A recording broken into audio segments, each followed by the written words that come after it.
Muy buenas noches a todos. Muchísimas gracias por su participación en esta quinta presentación del ciclo de charlas de biología. Agradezco en nombre del Comité Científico y del presidente de la Federación, Francisco Lacase, que no nos pudo acompañar hoy, tanto a Paula Raffo, que es la expositora, como a Gonzalo Bravo, que va a ser quien coordine esta presentación, y también quiero hacer extensivo el agradecimiento a todos los miembros de la Comisión de Biología por este ciclo que la verdad que está siendo increíble. Así que bueno, los dejo a todos con Gonzalo Bravo y Paula Raffo para que disfruten de su exposición. Bueno, gracias Nico. Hola a todo el mundo. Soy Gonzalo Bravo, parte de la Comisión de Biología de la Paz. Y hoy en día vamos a tener una charla que va a dar María Paula Raffo. Pau es licenciada en Ciencias Biológicas, estudió acá en la Universidad Nacional de la Patagonia, en la sede de Puerto Madryn. Luego hizo su doctorado y postdoc en el CENPAT, en el CONICET, y actualmente es investigadora asistente también del CONICET, y trabaja en el Laboratorio de Algas Marinas Bentónicas, del CECIMAR. Ella ha trabajado en diversos temas de investigación, siempre en relación con las algas, pero principalmente trabaja con taxonomía, ecología, especies introducidas, y actualmente está trabajando también con temas de cambio global y sustentabilidad de algas de interés comercial. También forma parte de una red que se formó en el 2015, que es la red de macroalgas marinas de la Argentina. También dicta en la Universidad Nacional de Patagonia San Juan Bosco, que tiene que ver con las algas, la biología y la ecología y diversidad de algas marinas bentónicas, y trabajamos bastante juntos en lo que es la divulgación de las algas marinas, en Proyecto Sub también, y en determinados proyectos, así que un honor tener a Pau hoy en día, para que nos cuente un poco de las algas, que generalmente es un grupo que no le damos mucho interés, y a poquito vamos conociendo un poco más. Así que Pau, adelante nomás. Ay, perdón, no voy a contagiar a nadie. Bueno, perfecto, muchas gracias. Aviso a todos y todas que voy a eliminar el video y voy a compartir pantalla solamente para ver la conexión. Ahí se ve mi pantalla. ¿Sí? Perfecto. Bueno. Bueno, voy a hablar bastante generalidades de las algas marinas. Como decía Gonza, son organismos que a mí particularmente me producen fascinación, como cada uno de los que trabajamos con ciertos grupos, pero reconozco que no son los más llamativos o fotografiados o vistos. De hecho, en el flyer pusieron un lobito marino o algo parecido. A veces, obviamente, capta mucho la atención los mamíferos, los peces, otros invertebrados, y las algas.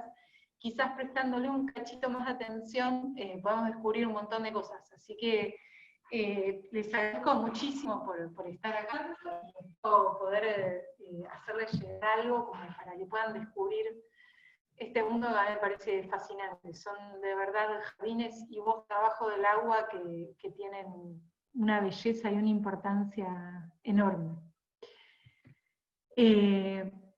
La primera pregunta que en general, yo a lo largo de la charla incluí algunas preguntas normalmente, ¿no?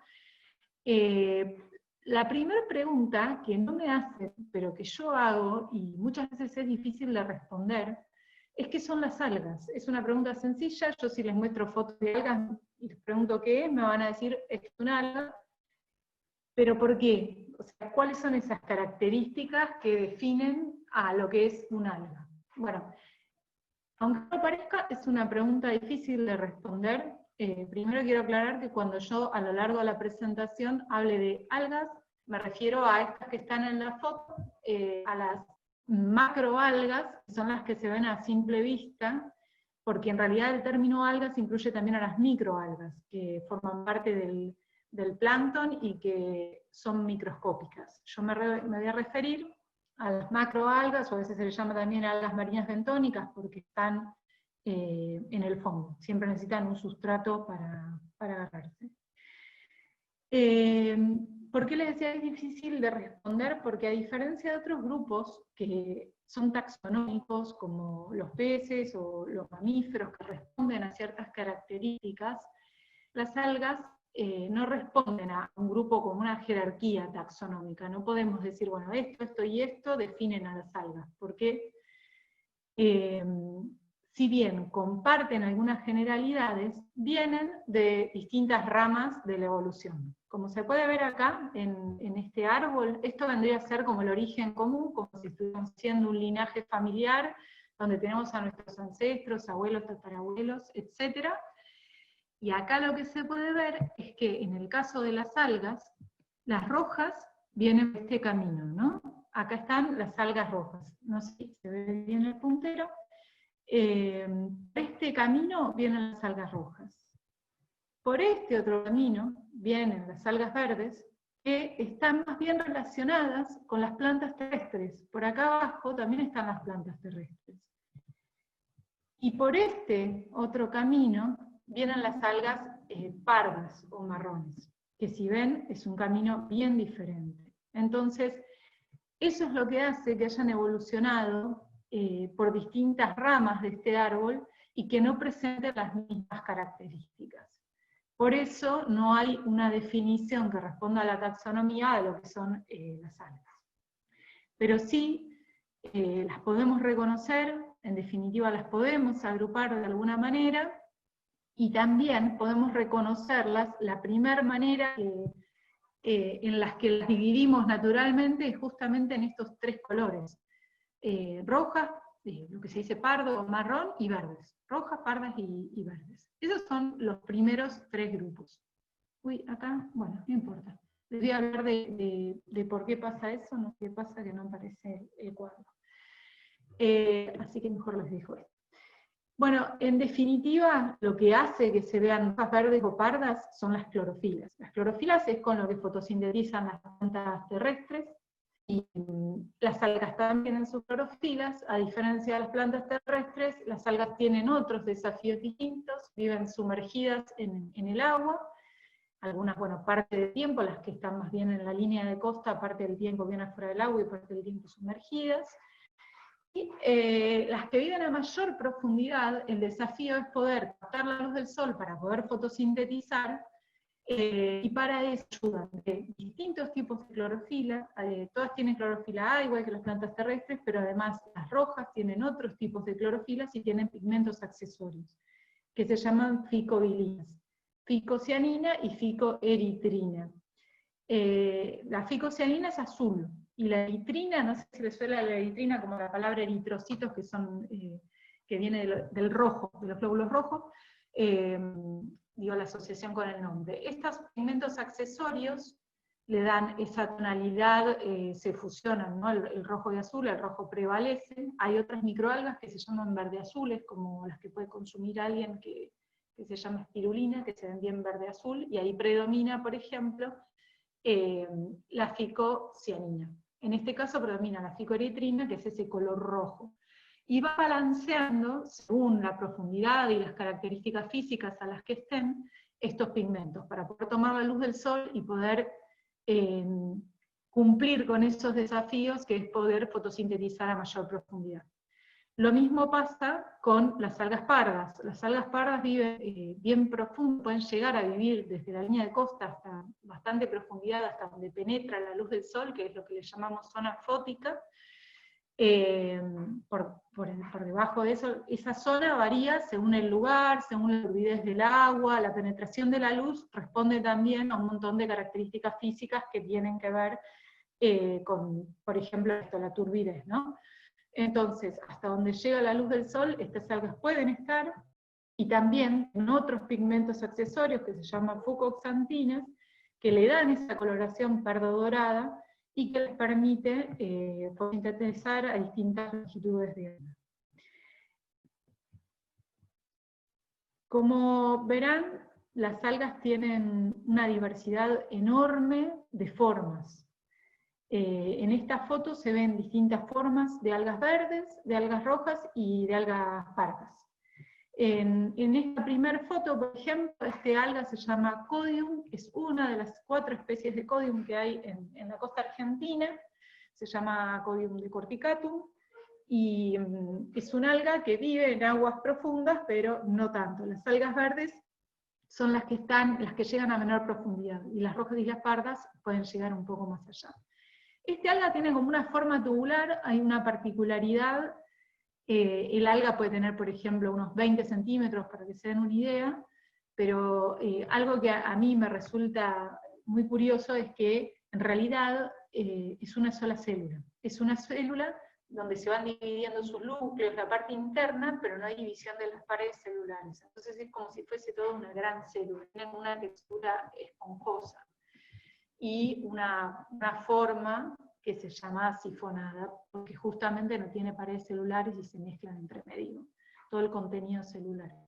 Esta que está acá la deben conocer, es muy común, se llama ulva, lechuga de mar. Dentro de ese género también hay otras formas tubulares. Esta es muy conocida porque, por un lado, nos sirve de indicador de calidad ambiental, a veces en las zonas donde hay un aporte de nutriente extra de origen antrópico, sea generado por la actividad humana. Este alga aprovecha esos nutrientes y tiene una predominancia muy grande. Entonces, de alguna manera, uno puede tomarla como un indicador ambiental.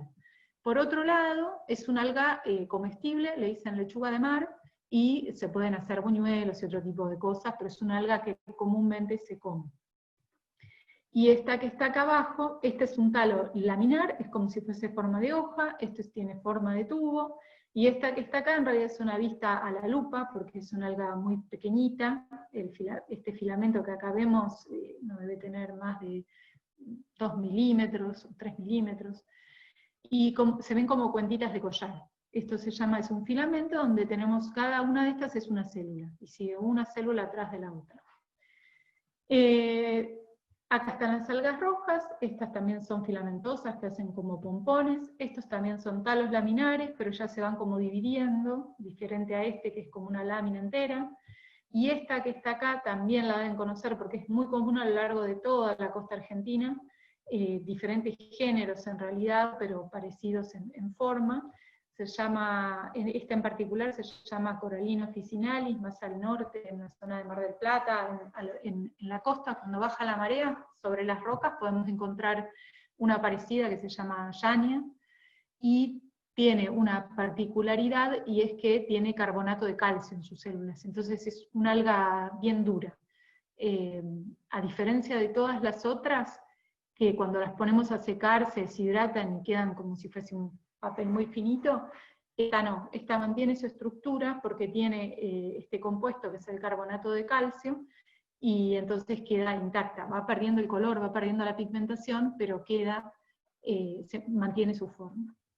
Esta que está acá están solamente unas partes, esto es la lámina, y esto es lo que es parecido a un tallo, son una de las formas más complejas. Este es Macrocistis, una alga que forma bosques, que ya después la vamos a ver un poquito más en detalle, pero es una forma bien diferenciada que nos recuerda un poco a las estructuras de las plantas terrestres, porque tiene en la base algo similar a una raíz que se llama grampón, y acá estas pelotitas que ven en la base de cada una de las láminas, en realidad adentro están llenas, son huecas, están llenas de aire, de gas, y como este alga, por ejemplo en el hemisferio norte puede llegar a 30, 40 metros, bueno, el canal de Beagle también son bien largas, le permite flotar. De otra manera el alga caería sobre el fondo y no podría fotosintetizar. Entonces con estas pelotitas de acá, que se llaman aerocistos, le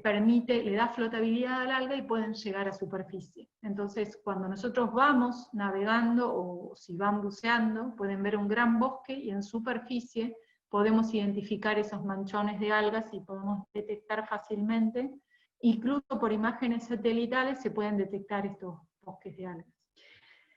Esta que está acá se ve pequeñita, pero no es tan pequeñita, es Undaria pinatífida, la deben haber sentido nombrar muchos o muchas. Es una alga después les voy a contar un poquito más de esta especie, que llegó en los 90 acá a Argentina, y después se fue expandiendo a lo largo de la costa y causaba varios daños ecológicos. También tiene todas estas, en inglés se las denomina kelps, en español no hay una palabra para traducir, pero pertenecen a un mismo orden, que es el de las algas laminariales. Y también, al igual que Macrocystis, si bien tiene otra dinámica y es un poco más pequeña, se puede diferenciar esto que se dice nervadura, como si fuese la nervadura de una hoja, la lámina, y por abajo tiene una estructura reproductiva, y también un grampón que es parecido como a la raíz de una planta, pero en este caso, como no necesitan tomar agua de sustrato, solo cumple la función de fijación al fondo.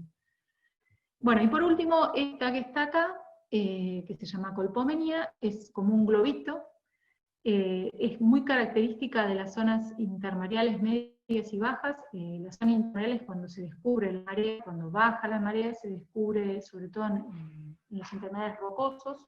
En las zonas rocosas, cuando baja la marea, es bastante común. Y bueno, un poco acá lo que les quería mostrar es un paneo de las diferentes formas y colores que pueden tener. Por un lado tenemos los colores verdes, rojos y pardos, y por el otro, dentro de cada uno de esos grupos, podemos tener formas laminares, formas filamentosas, estructuras mucho más complejas, como es en el caso de las algas pardas, globosas, etc.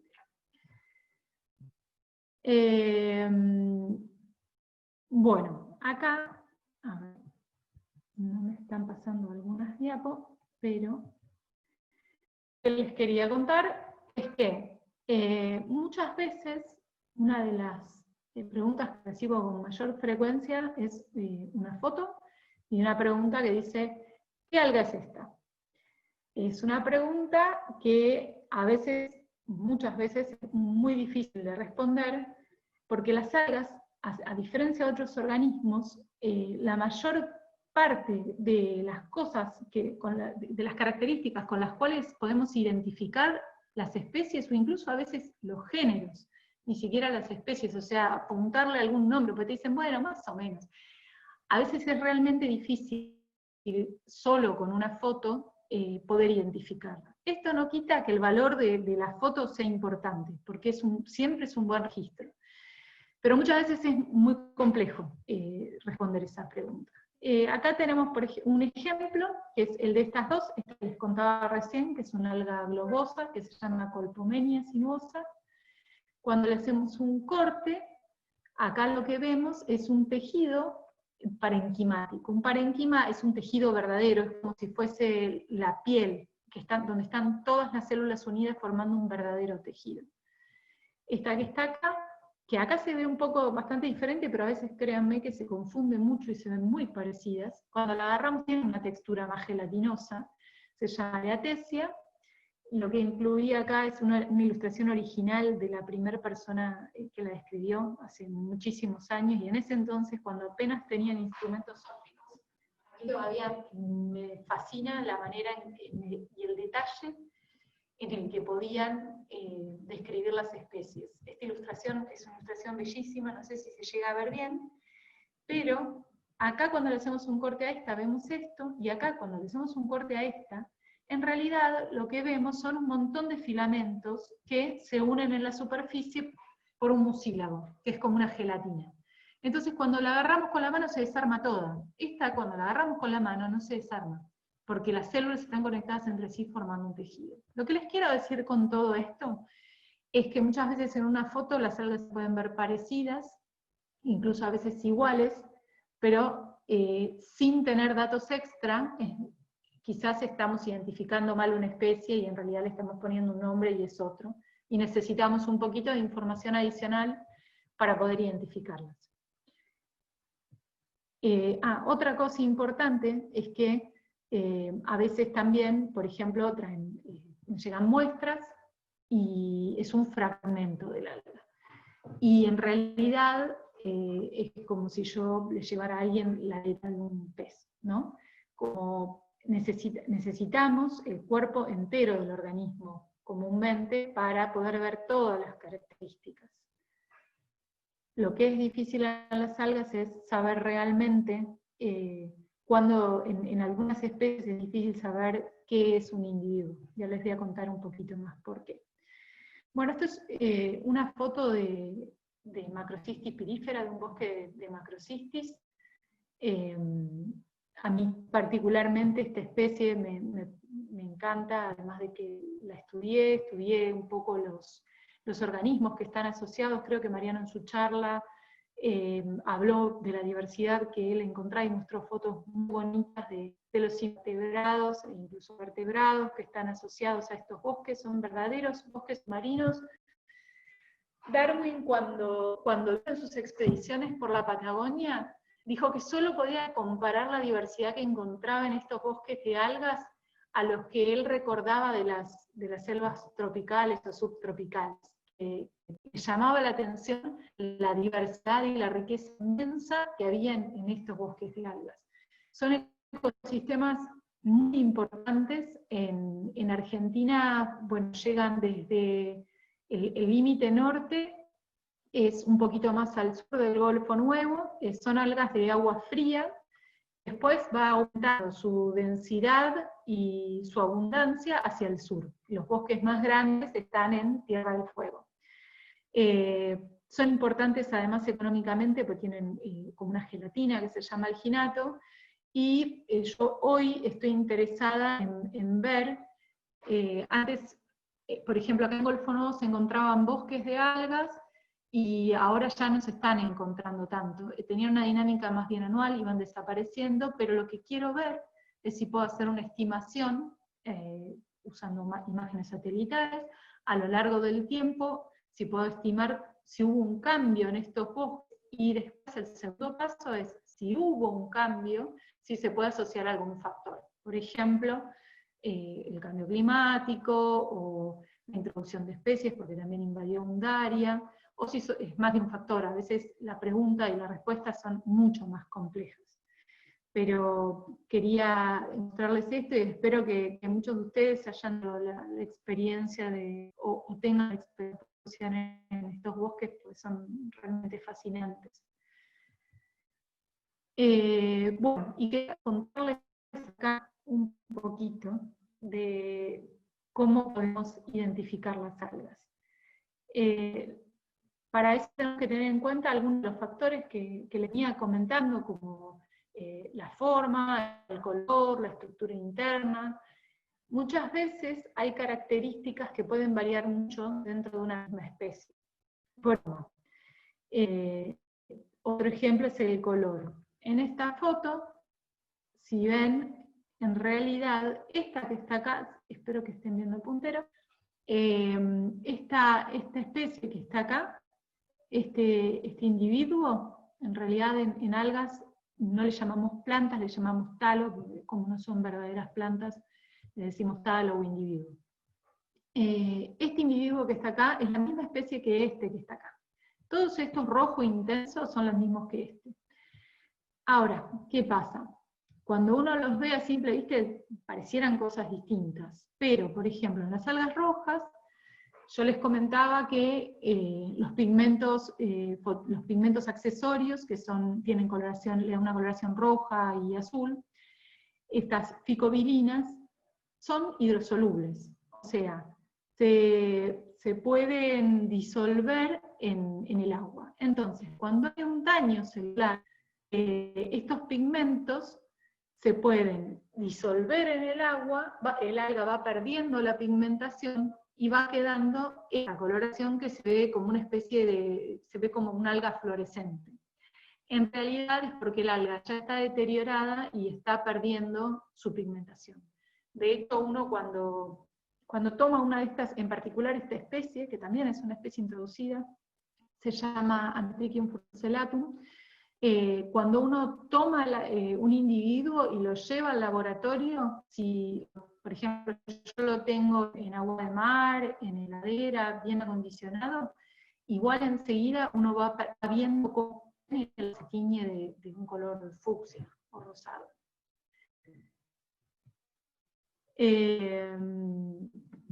Este es otro ejemplo parecido, ¿no? Esta es acá, que se ve bien parecida a esta otra que está acá en esta foto. Las dos se ven como pompones filamentosos de color rojo, pero por ejemplo, ¿no? A mí me mandan esta foto, y me mandan esta foto. Sí, sinceramente, en las algas filamentosas es muy difícil poder identificar, ¿no?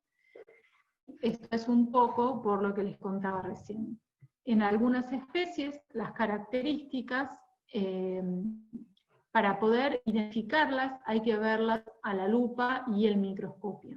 Cuando uno pone un pedacito de alga, no es más que esta, que les mostraba acá, esta es esta, y cuando la vemos al microscopio se ve así.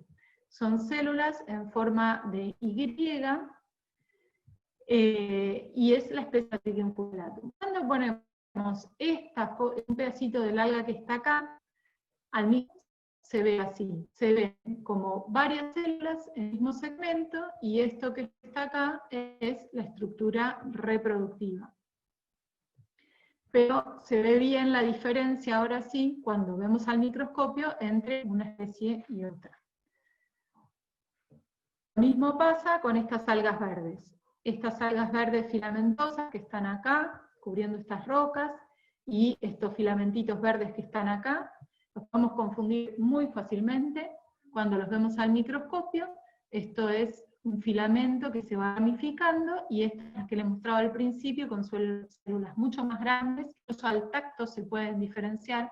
Por eso es interesante cuando uno está a campo, quizás buceando es más difícil, pero cuando uno está en la costa con la área baja, una linda manera de explorar las algas. Siempre es bueno tocarlas, a veces incluso hasta olerlas, mirar los colores, ver el movimiento en el agua. Hay muchas cosas que nos ayudan a identificarlas. Y acá pasa lo mismo, pero al revés. Lo mismo que les venía contando, pero al revés. A veces, recién les hablaba de especies que eran muy parecidas a la vista, pero eran distintas. Cuando uno las pone al microscopio, eran completamente distintas, y aunque se vean parecidas, son dos especies diferentes. Acá lo que les quiero mostrar es una misma especie, cómo se puede ver a lo largo de las fases de su ciclo de vida.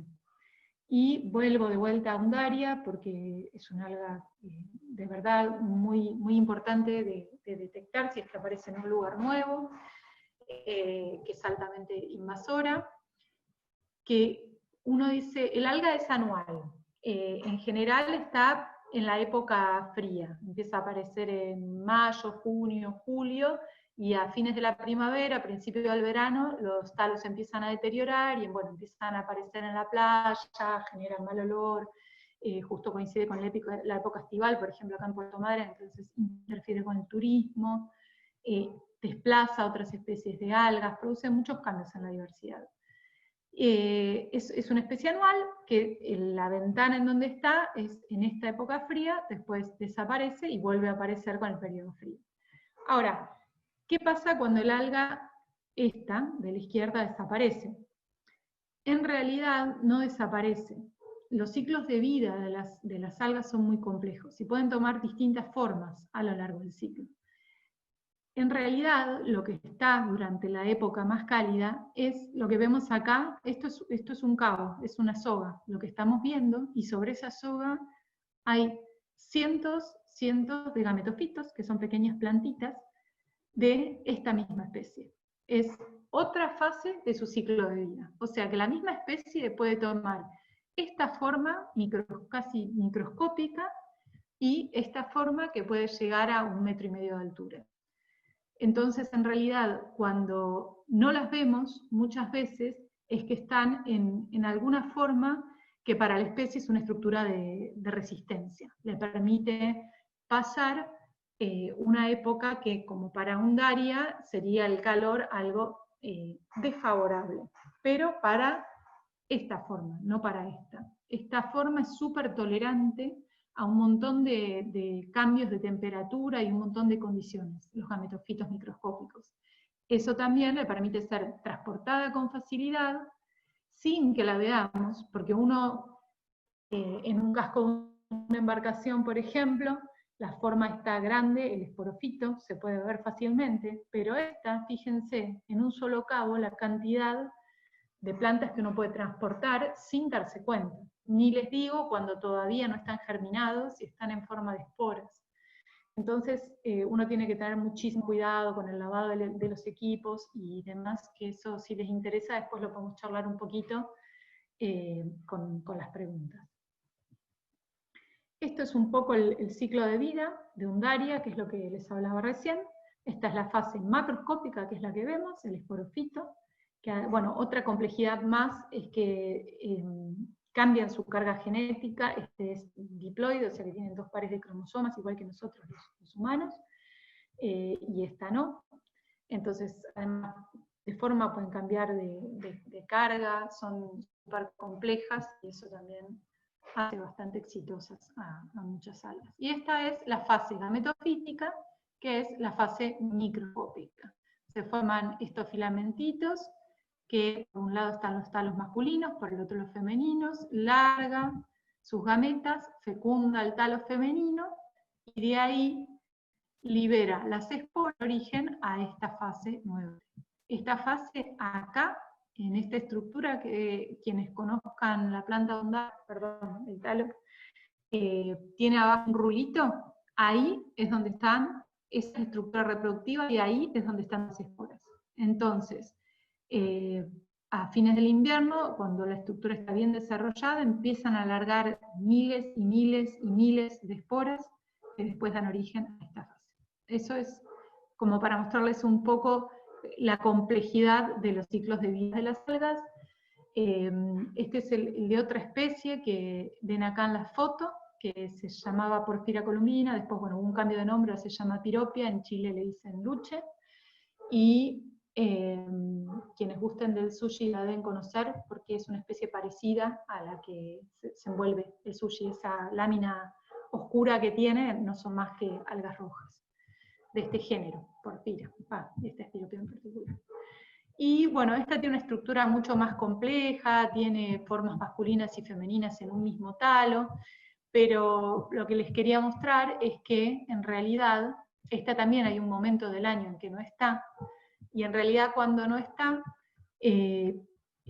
particularmente en Oriente, en Japón, en China, ustedes sabrán que tienen una cultura de mar muy grande y consumen muchísimas de estas algas, tienen extensiones gigantes de cultivo de estas algas, y se volvían locos tratando de poder cultivarlas. No podían, hasta que una investigadora que se llamaba Kathleen Drew en 1949, finalmente, después de probar y probar, pudo cerrar ese ciclo. Lo que descubrió Kathleen fue, probando distintos sustratos, es que una especie que estaba descrita como Conchocelis, que era una alga muy, muy, muy pequeñita, un filamentito muy pequeñito que se veía sobre las valvas de algunos bivalvos, como se puede ver acá en este dibujo, y el alga era una estructura microscópica así de esta forma.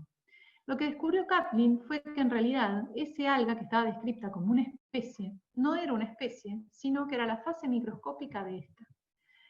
Entonces, ahí pudieron cerrar el ciclo de vida, y a partir de ahí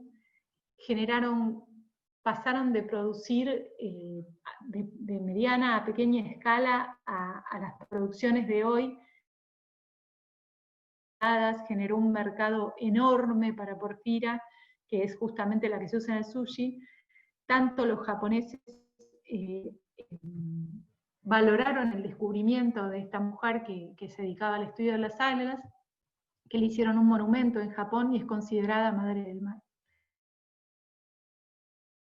En realidad es muy importante conocer los ciclos de vida de las especies, las características, dónde aparece, dónde no aparece, cuánto. Y les quería comentar también entonces otra de las preguntas que me suelen hacer, ya que las algas a veces resultan poco carismáticas a diferencia de otros mamíferos. Cuando normalmente cuento que trabajo con algas, la pregunta que me hacen es, ¿y sirven para algo? ¿Para qué sirven las algas? Bueno, algunos usos son, estas son las planchitas de nori que les comentaba recién, algunos usos son para alimentación, otros usos también es para alimentación, pero no directa, sino indirecta. Este es Gracilaria gracilis, quienes quizás conozcan un poco la historia de esta especie. La explotación de algas en Argentina comenzó hace más de 50 años y fue con esta especie de alga, con Gracilaria, en la zona de Camarones, Bahía Bustamante. Se hizo un pueblito alguero, y se empezó a extraer, se puso una planta de extracción de un gelificante que se llama agar-agar, que también lo deben conocer. Se usa en industria farmacéutica, en industria alimenticia, es una gelatina que consumimos a diario, igual que el carragenano, que se saca de otras especies de algas, y se espesan pinturas, mayonesas. De hecho, si consumieron alguna vez dulce de batata, vieron que es bien firme, bueno, lo espesan con agar-agar, que se saca de esta especie de alga.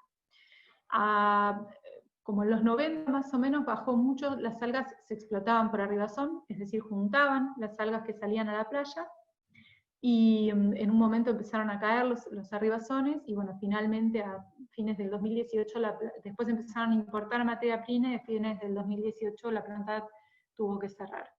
Hoy día se está explotando, por ejemplo, Undaria, ahora les cuento un poquito más de eso. El wakame es el nombre con los que los japoneses denominan un producto que se realiza con el alga Undaria, con la que tenemos acá a lo largo de la costa patagónica. Es una alga muy rica, muy delicada. Acá en la Patagonia hubo un emprendimiento que se llama Jono, wakame de la Patagonia, que es la lámina lavada y seca y molida. Los japoneses en Oriente en general tienen un montón de formas de preparar, incluso la nervadura le dicen kuki wakame, el mekabu, tiene un montón de formas de preparar la Undaria, además de que es rica en fucoidanos, que es un polisacárido, es un compuesto que está en la pared celular del alga, rico en fucosa, que se usa en cosmética porque tiene propiedades anti-age, antioxidantes, se hacen cremas, son alimentos y suplementos dietarios que contribuyen mucho a la salud humana, y si bien no hay todavía usos clínicos aprobados, sí hay muchos ensayos para ver su aplicación como antitumoral, o sea, para los tumores, también para un tipo de herpes, y en un momento creo que acá se vendieron algunos suplementos para consumir. Hoy día cada vez está creciendo más el interés por el consumo de productos naturales, y las algas verdaderamente tienen muchísimas propiedades. Siempre obviamente hay que ver la fuente de donde se extraen, hay que consumirlas con cuidado, hay que ver el contenido en yodo, etcétera, ¿no? Pero sí tienen muchísimas propiedades. Esta especie, no sé si la conocen, es muy común en Chile. En Chile la venden como cochayuyo, empacada de esta forma, y acá en Argentina está en Tierra del Fuego. Hay algunos ejemplares de esta especie, no es tan común, son tal súper grandes, que también forman bosques, flotan en superficie, y sí se empacan de esta manera, y también se consumen en guisos y demás. Bueno, y ahora quería ver con ustedes algunas fotos. Yo no sé si en charlas anteriores ya les habían presentado la plataforma de Naturalist, sobre todo Nicodini y Gonzalo Bravo y Mariano también están contribuyendo y están haciendo un trabajo muy activo en esta plataforma, donde pueden cargar todos los contenidos. Eso no me voy a expandir mucho, en todo caso ellos seguramente después lo explicaron, les van a explicar. Yo lo que hice fue tomar algunas fotos de algas que había ahí en esta plataforma, y tratar de ponerles un nombre. Por todo lo que les dije antes, a veces es muy difícil. Acá, por ejemplo, hay una foto de un alga que a priori se vería como verde. Ojo que tengan en cuenta que a veces las rojas se ponen muy pálidas, las pardas se ponen verdes. Cuando pierden los pigmentos accesorios es muy común que las pardas se pongan verdes, y las verdes se ponen blancas. Entonces, a veces el color es una guía, a veces no. Esto da idea de que podría ser un alga filamentosa verde. Es todo lo que yo podría decir. Creo que estaba sugerido en la página de Naturalist como cladofora. Cladofora es las que le mostré primero que se podía confundir. y se puede confundir en el submarear por lo menos con 2 géneros más, y 3 o 4 especies. Entonces, de vuelta, es súper importante que suban las fotos. No importa si no se puede llegar a un nombre. Yo lo que les quiero mostrar es que yo como taxónomo, o por estudiar las algas, no puedo poner un nombre sin estar segura. Pero las contribuciones son valiosísimas. Es importante que compartan la información. Ustedes se pasan gran parte del tiempo del agua, hay muchos de ustedes que disfrutan del buceo y que tienen un ojo que muchas veces les permite detectar cosas que no habían visto antes, y entonces más allá de que no se puede identificar, etcétera, o quizás después aparece en otro lugar, o aparece acá, yo puedo tomar una muestra, compararla y decir, pero apareció antes allá, y asociar. O sea, la información siempre es valiosa. Pero, por ejemplo, en este caso, yo no podría ponerle un nombre sin ver mínimamente al microscopio el alga. Me pasa lo mismo con esta alga roja, que si ven ya está un poquito más despigmentada. Podría decir que es una rhodomelácea, o sea, le podría apuntar un poco a la familia, pero también me costaría mucho, quizás podría ser una himenena, pero no podría decir con certeza el género.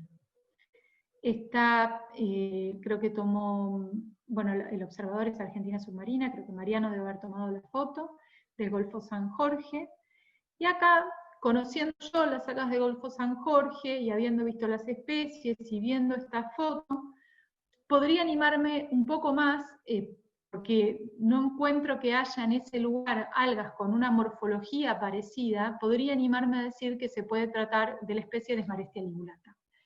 Con certeza, y un 90%, pero siempre, obviamente, si uno no chequea en laboratorio, es muy difícil ponerle el nombre. Pero uno podría acá sí, por esto que les digo, ¿no? Cuando uno conoce bien el lugar, la flora del lugar, y sabe que hay una sola especie con esa morfología, entonces ahí sí uno podría decir, bueno, sí, la verdad es que parece Desmarestia ligulata. Esta que está acá podría apuntar a 2 especies distintas de alga roja. Esta foto la sacó Gonzalo Bravo, en el canal de Beagle, y también creo que podría llegar a identificarla porque hay pocas especies que tengan ese patrón. Por ejemplo, yo acá lo que estoy observando es el patrón de ramificación, y es claramente una alga roja, ¿no? Lo mismo pasa con esta. Esta podría animarme a decir que es un alga del género Myriograme, que forma abanicos que tienen una especie de nervaduras, como se puede ver acá. De vuelta, como no encuentro otro género con la misma morfología, podría apuntarle al género de este alga. Esta que está acá es un registro tomado en camarones, que es lo mismo, es una alga roja que perdió el color, entonces se ve un poco anaranjada. Tengo en mente por lo menos 2 géneros, pero no estaría segura de ponerle alguno de los 2 en este caso. Sí, es una alga roja despigmentada.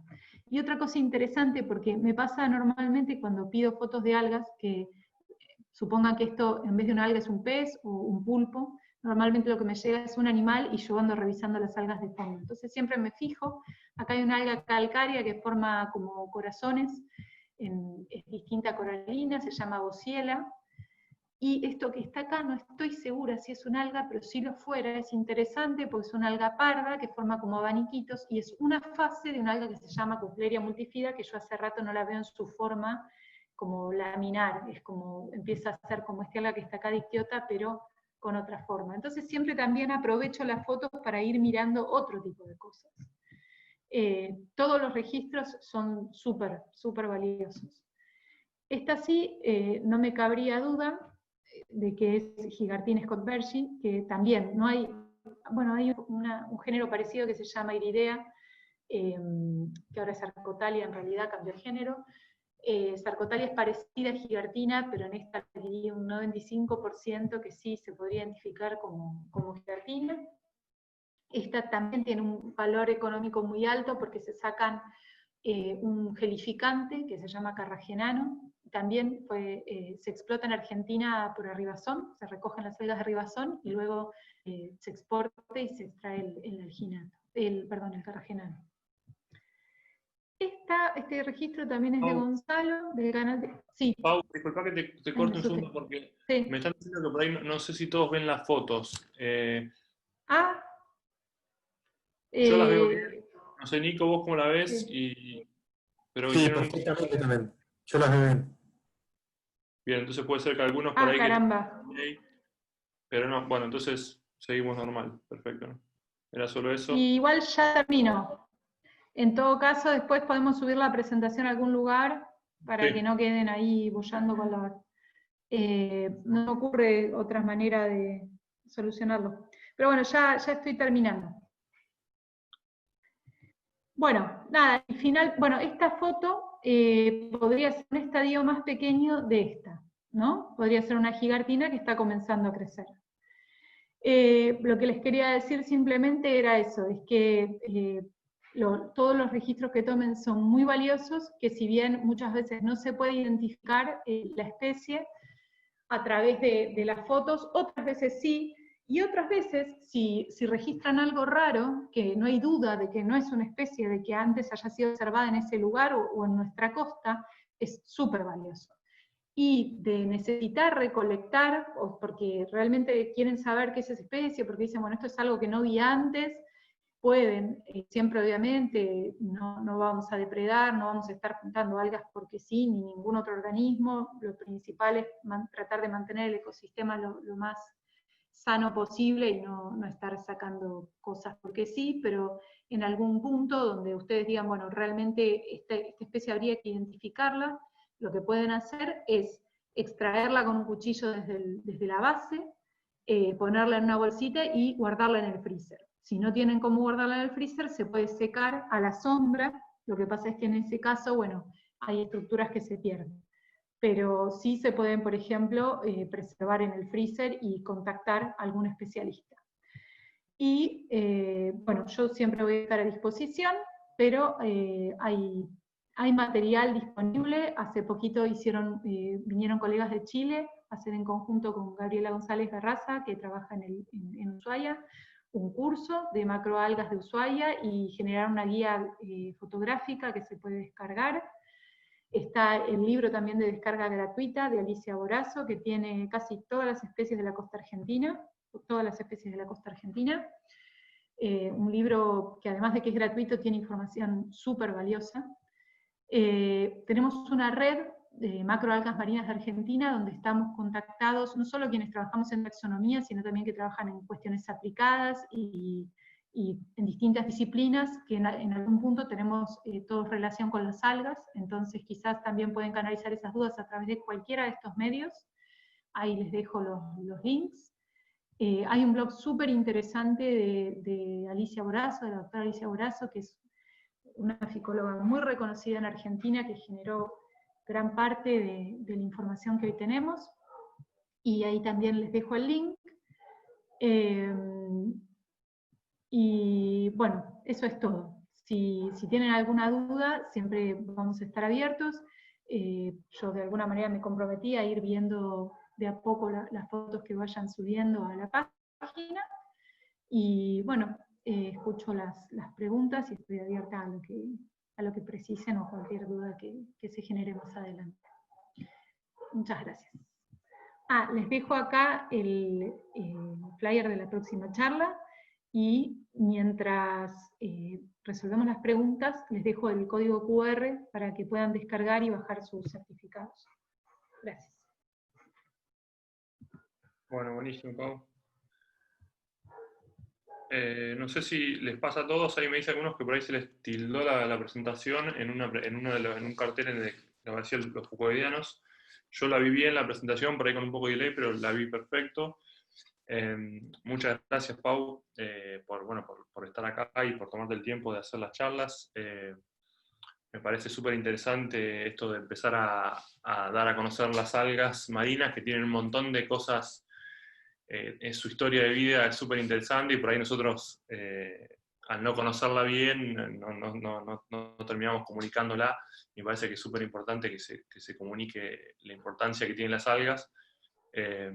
Y me parece que, bueno, el trabajo que haces vos en eso le da mucha mucho valor, y bueno, yo soy uno de esos que siempre la molesto continuamente con las fotos, por favor, puedo decirme qué es esto, y es como que estamos de a poquito tratando de unificar las fotos que sacamos bajo el agua con las muestras para poder estar seguros de lo que estamos viendo en esas fotos digamos, se puede identificar, que me parece que eso le va a dar un valor mucho más agregado cuando empezamos a mezclar estos datos taxonómicos que muchas veces requieren de laboratorio y hacer cortes y demás, con las fotos que tomamos en el campo.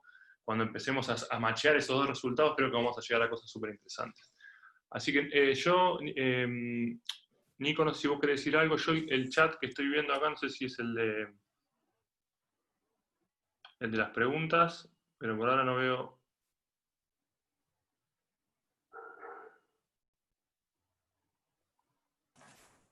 Sí, Pau, ¿podrías por favor compartir nuevamente la pantalla? Ah, pará, que se QR? fue el... Sí, Porque sí. no sé si todos habrán llegado. A ver, pará. Ahí está, ¿no? Y si lo pudieras hacer en forma, Espera. digamos, pantalla completa, mejor, porque esas líneas punteadas tal vez Dale. afectan el Ahí voy. video. Espera, cachita. Ahí va. Espera que... ¿Ahí lo ven? Ahí, perfecto. ¿Sí? Bien. Hay una consulta de Marcelo Vega, no sé si te llegó, Gonzalo, pero tiene que ver con lo que comentaste, Paula, del cuidado del lavado de los equipos y las algas. Preguntaba, bueno, ¿por qué relación hay entre ambas cosas? Bueno, como les comentaba, Undaria epinatifidae es una especie que llegó a los 90, se detectó, como les mostré, tiene una forma microscópica y una forma macroscópica, ¿no? Que se ve perfectamente. La forma en que se puede dispersar a lo largo de la costa justamente es o por dispersión natural del alga grande, pero también a veces puede crecer, como les mostraba, en los cabos, en los equipos, en las embarcaciones, y entonces sin querer uno está ayudando a dispersar distintas especies. Ya la semana que viene Nico Battini les va a hablar seguramente mucho mejor de lo que son las especies invasoras, sus formas de dispersión y la importancia que tiene esto. Pero bueno, no podía dejar de mencionar el caso de Undaria, que es una especie que es un claro ejemplo de cómo se puede dispersar de manera accidental la especie, ¿no? Y las consecuencias que puede tener. Acá lo que pasó en un momento fue que se intentó frenar el paso de Undaria del Golfo Nuevo al San José. Aclaro que estoy en Puerto Madryn, no me acuerdo si lo dijimos. Hidrolavado con hipoclorito de sodio, o sea, con lavandina diluida, antes de pasar para la península, lavaban todos los equipos para evitar la propagación. Pero bueno, finalmente el alga pasó. Entonces, quizás teniendo cada uno un cuidado particular, se puede evitar no solo para las algas, sino también para otros organismos. Bien. Yo voy a aprovechar una pregunta que nos hacen sobre las invasiones de algas en México, que imagino que se refieren al sargazo, y por ahí un poco hacer la relación de eso que pasa en México con el sargazo, lo que ocurre también en las costas, para los que conocen las costas patagónicas de Puerto Madryn, lo que pasa con los arribazones de algas, que son muy frecuentes, que uno va a la playa y se encuentra con montañas de algas. Por ahí contar un poco, Pau, eso que es vida y demás. Me parece que está buena esa pregunta. Perdón, ¿qué? Justo se me cortó. ¿Qué? Hacen una pregunta en referencia al sargazo en México, a las invasiones de esos grandes arribazones de sargazo en las costas mexicanas. Sí. Y por ahí me parece que está bueno usar ese tema como también para contar un poco lo que sucede con los arribazones en Patagonia. Ah, ok, sí. Sí, bueno, claramente las algas producen, estas algas, sobre todo invasoras, que una de las características es que se reproducen mucho y muy rápido, son oportunistas, entonces mucha biomasa en poco tiempo. Después, cuando llegan al final del ciclo, se mueren, se desprenden y van hacia la costa. Como les contaba, en el caso de Undaria, el momento en el que se desprenden es en época de verano, que es justo cuando Puerto Madryn tiene una actividad turística enorme, como playa de veraneo. Las algas se amontonan en pilas, se empiezan a pudrir, tienen este alginato, esta gelatina que hace todavía todo un poco más, se llena de insectos, la gente se queja, tiene máquinas, la municipalidad está invirtiendo bastante plata para pasar máquinas y camiones para que recolecten las algas y se las lleven. Todavía no se les da un uso, hay proyectos para compostarlas, pero todavía no se les da un uso, entonces también genera una pila de algas en otro lugar que saliniza la estepa. Eso tiene consecuencias porque se extrae también arena de la playa, que es un efecto no deseado, otros organismos, porque no es un mecanismo selectivo.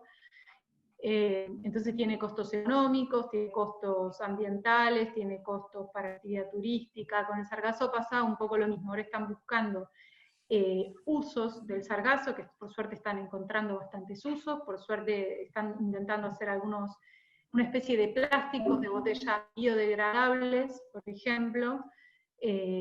Acá con Undaria, bueno, digamos, si se quiere ver como ventaja, una de las ventajas que tenemos es que, como les decía, este alga por un lado se puede consumir, es una de las 3 especies que más se consumen en Japón: el wakame, que es la Undaria, el nori, que es la porfira, y el kombu, que es la laminaria.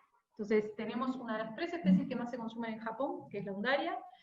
También es rica en fucoidanos, que hay una empresa que empezó este año acá en la actividad de Puerto Madryn. Entonces pasamos de una gran actividad, un cambio en la explotación de algas en Argentina muy grande, y pasamos de una gran explotación de Gracilaria, que después se redujo la biomasa, a hoy la principal especie que se está explotando es Undaria.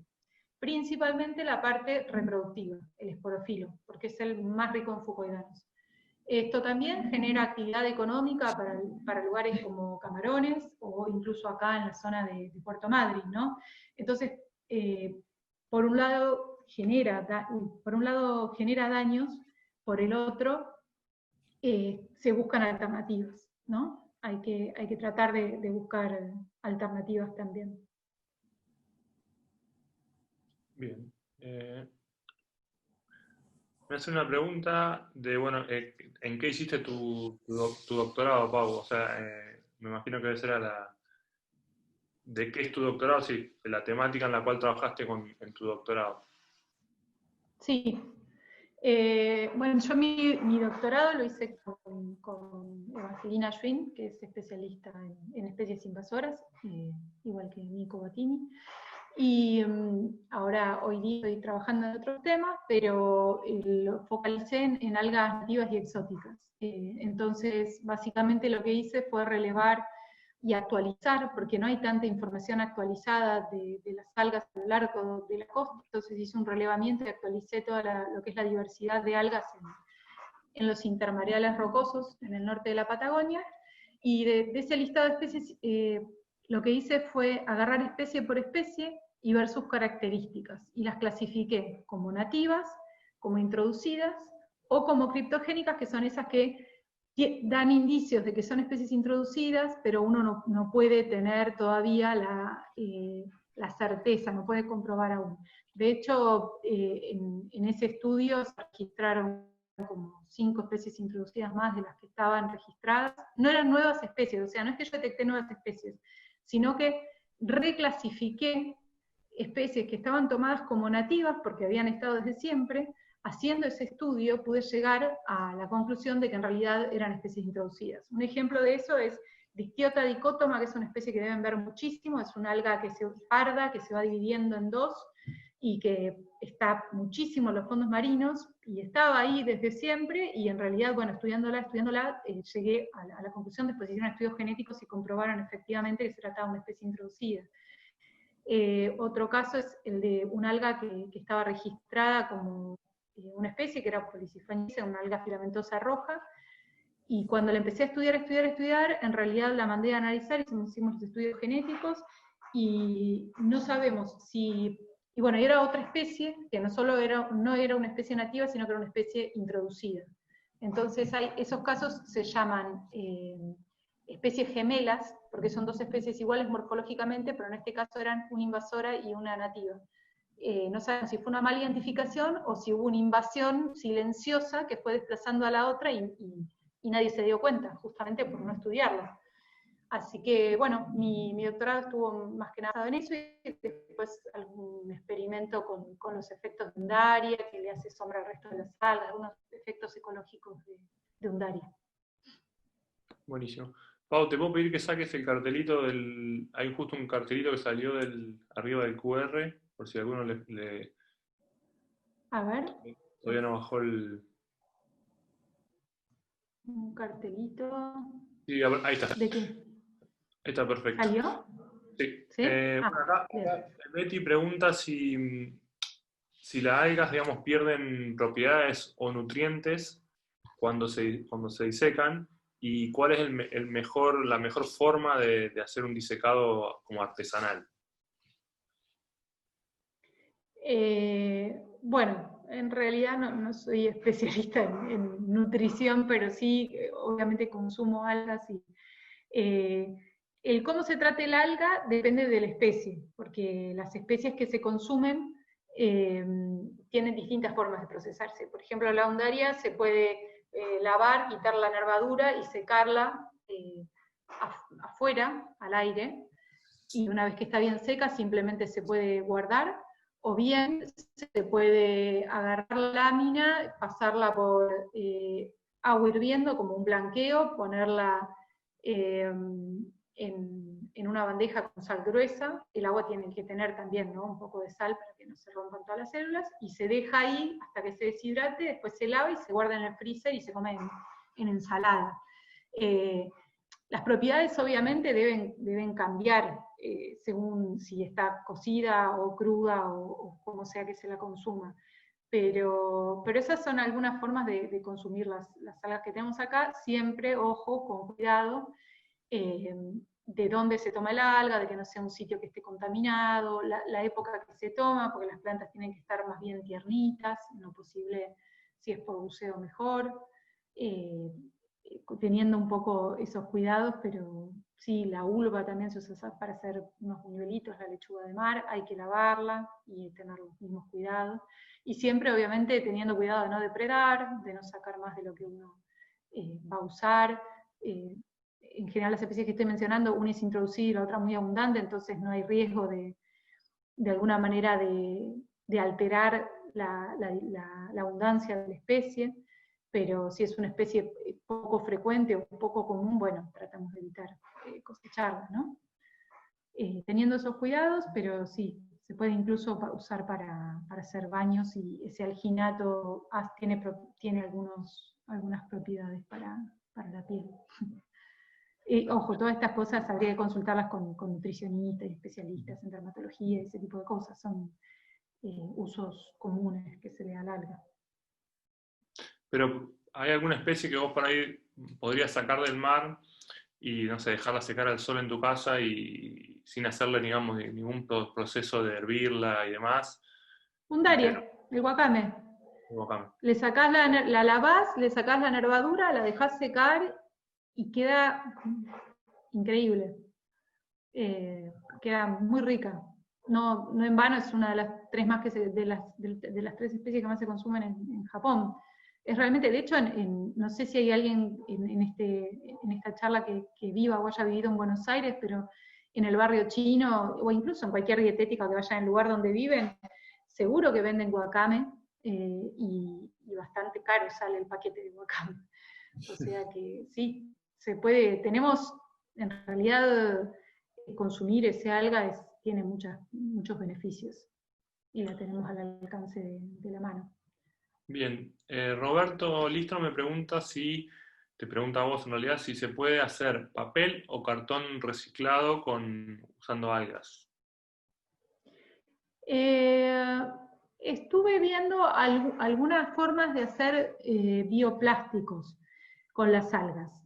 No vi de cartones, porque si bien tiene alguna estructura de celulosa en la componente de la pared celular, entiendo que no es lo que más abunda, pero debe haber. Con el sargazo hasta están haciendo ladrillos, porque ya no saben qué hacer con el sargazo.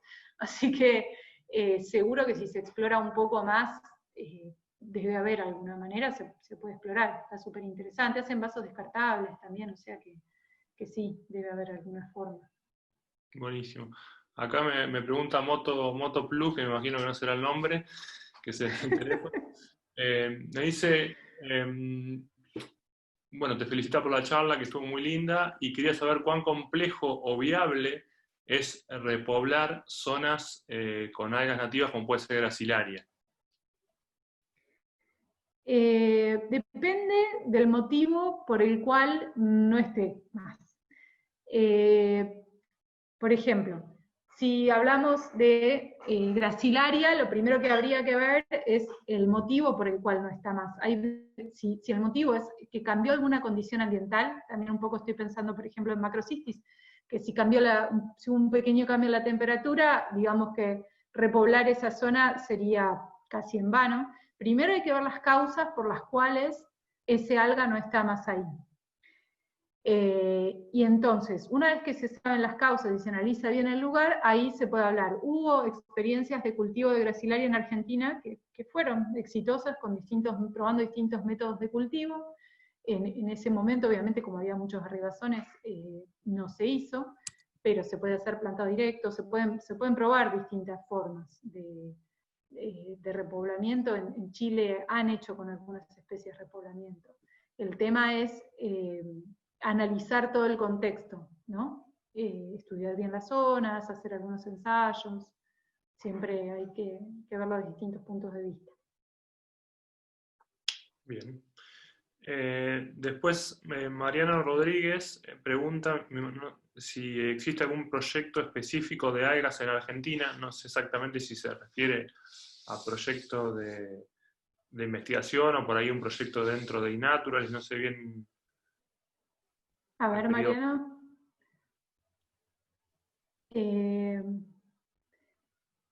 No sé si completa algo más, si estás por ahí, como para...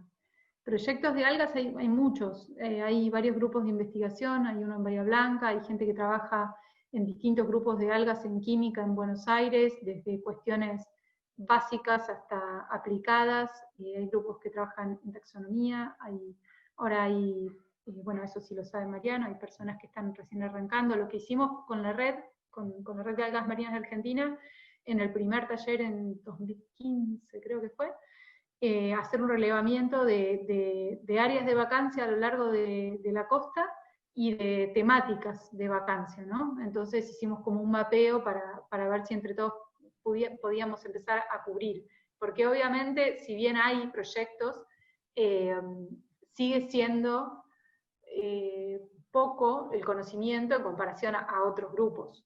Claramente hay muchísimo, bueno, como los mamíferos o los peces, etcétera, que hay mucha más gente trabajando en el tema. Pero sí hay proyectos, la gente de Bahía está haciendo cultivo de algunas especies, no a gran escala, pero sí a pequeña escala. Acá tenemos proyectos, bueno, para el mapeo de las algas, hay otra chica que también está ayudando a desarrollar, está Fernando de la Torre, que trabaja en UTN con cuestiones más bien aplicadas, está estudiando Undaria y todas sus aplicaciones y otras especies más, todo este tema de los fucoidanos, por ejemplo, de distintas especies de la costa. Sí, proyectos hay mucho por hacer todavía en el campo de las algas, Sí, pero bueno. Ahí me dice Mariano que en realidad preguntaba dentro de iNaturalist, y por ahí yo le puedo ayudar un poco ahí en la respuesta. Marian, o sea, venimos nombrando iNaturalist y Argentinat en casi en muchas de las charlas que venimos dando, como esta plataforma donde uno puede cargar observaciones, que se llama, yo saco una foto bajo el agua, de un alga, de un invertebrado, de un pez, la subo a esa plataforma, y en esa plataforma hay una comunidad de naturalistas que van a intentar identificar esa especie. Y lo que estamos tratando de hacer con un grupo de personas de Proyecto SUB es hacer esa misma actividad, que la gente suba, los buzos suban las fotos, pero organizar un poco como la curación de algunas especies, por así decirlo, y lo que estamos haciendo es creando proyectos donde se agrupan solamente, por ejemplo, las observaciones de algas. Y después va a haber una persona, que Pau es una de ellas, que va a entrar a ese proyecto donde va a haber solamente observaciones de algas, y ella con su expertise, digamos, y con lo que puede hacer solamente teniendo la foto, va a tratar de curar esas observaciones. Entonces estamos poniendo datos de que lo sube una persona, un buzo de la comunidad, y después va a haber expertos en taxonomía, en distintos grupos, que van a estar como curando esas observaciones, lo cual le va a dar un valor mucho mejor. O sea, el dato, una vez que pase por todo ese proceso, va a tener mucha más validez que por ahí si yo o cualquier otra persona dice, para mí esta alga es esta porque me parece, porque la vi, sino que ya le damos un fundamento un poco más, como decía Alga y como decía Pau, y explicó en su charla, le damos un contexto de región. Por ejemplo, ella dice, esta foto en esta región, y puede ser esta y esta y esta. Entonces acotás las posibilidades. Así que sí, Mario, en ese sentido, hay un proyecto, hay como una parte específica de algas. Eso después en algún momento lo vamos a empezar a contar un poco mejor. Bueno, y Ernesto, que me parece que es el que hizo la misma pregunta de Gracilaria, dice como, nos comenta que leyó en la web que en Chile se estaba haciendo repoblación de Gracilaria, en algunos lugares. Pau, eso me parece que es así, ¿no? Que en Chile se hicieron proyectos para repoblar. Hicieron de macrocitis, de gigartina, de gracilaria. Sí, el repoblado no es algo imposible, simplemente hay que ver bien el lugar, forma, etcétera, y bueno, la inversión, ¿no? Perfecto. Bueno, y Nico, por último, Nico quería hacer unas preguntas. Nico Ciarlo, te doy ahí. Bueno, Paula, ante todo, muchísimas gracias por la explicación, por iluminarnos en este tema de este mundo que nos rodea, tan complejo y del que sabemos tan poco, ¿no? Que no tiene tanta prensa, tal vez, como decían al principio de la charla, pero que está presente no solamente bajo el agua, sino también en nuestra vida cotidiana y nuestra alimentación. Y yo tengo algunas preguntas, tal vez un poco más, me tomo la libertad ya que estamos bien de tiempo, más arqueológicas o históricas, que tienen que ver con, por ejemplo, si se sabe qué lugar tuvo o tuvieron las algas en la alimentación de poblaciones cazadoras-recolectoras, porque se habla mucho del consumo de pinípedos, de peces, de lapas y otros moluscos, pero no sé si las algas, por ejemplo, que se encuentran en zona intermareal, si se sabe si han tenido algún peso en la dieta de las poblaciones costeras prehispánicas. Está interesante la pregunta, porque el tema con las algas principalmente es que en general no dejan registros fósiles. Como, bueno, salvo algunas que tienen algunas estructuras de carbonato de calcio y demás, es muy difícil encontrar registros fósiles de las algas. Pero en Chile hace varios años salió publicado un trabajo de un pedacito de un alga que había quedado había quedado como congelada y bien conservada, y entonces ahí pudieron comprobar que había ciertos pueblos originarios que consumían las algas, y no solo eso, sino que además las transportaban.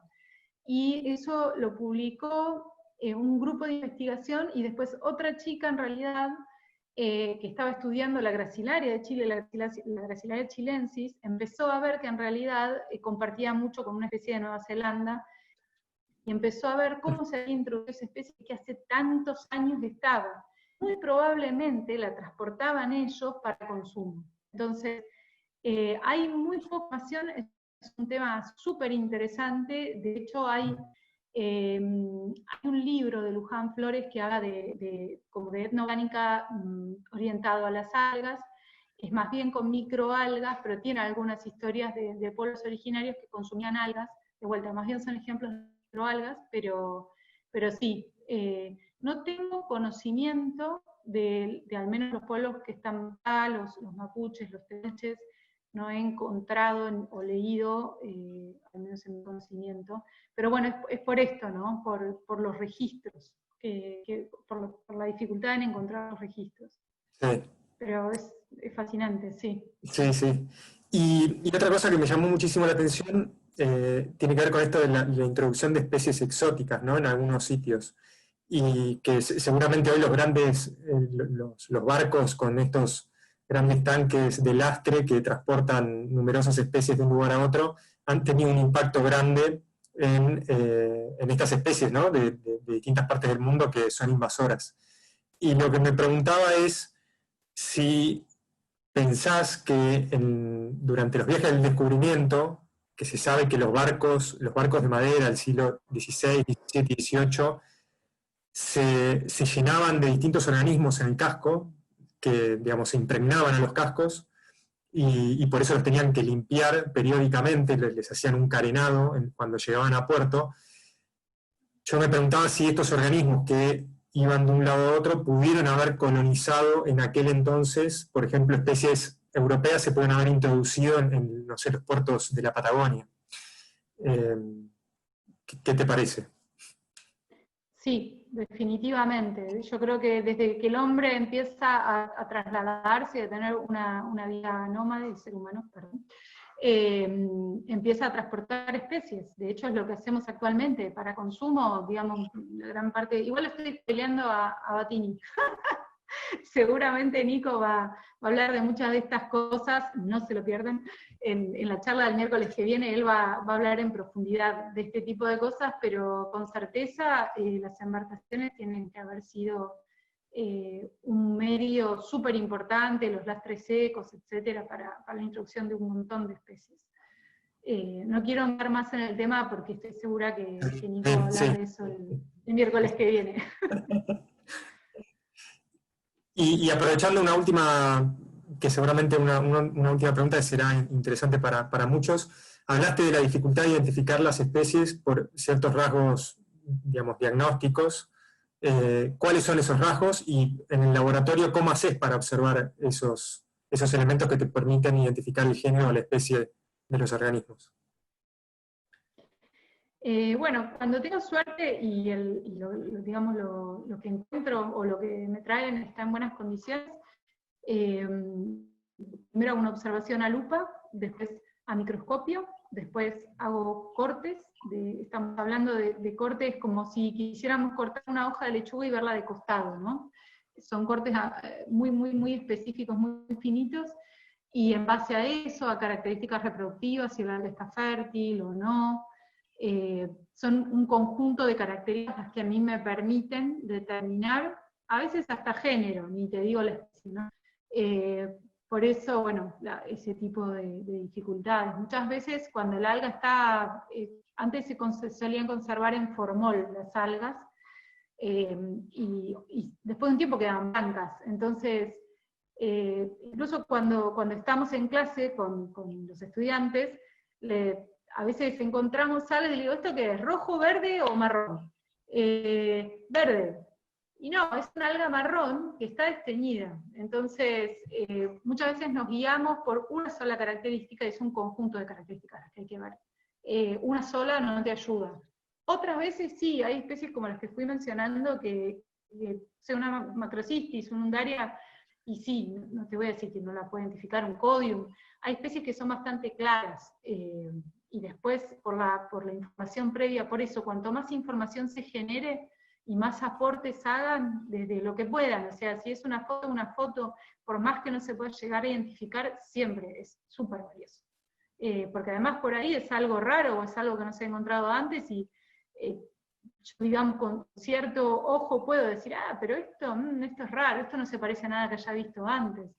Y probablemente eso, primero, quien esté en el agua lo va a detectar. Porque así encontraron undaria. La undaria la encontraron unos buzos en el muelle. Y dijeron, esto no lo vi antes. Le trajeron la alga al laboratorio, dicho y hecho. Undaria se detectó así. Por eso es súper importante la colaboración de todos. Bueno, muchísimas gracias de nuevo. No sé, Gonzalo, si te lleva alguna otra pregunta, pero si no hay más preguntas, creo que damos por cerrada la charla.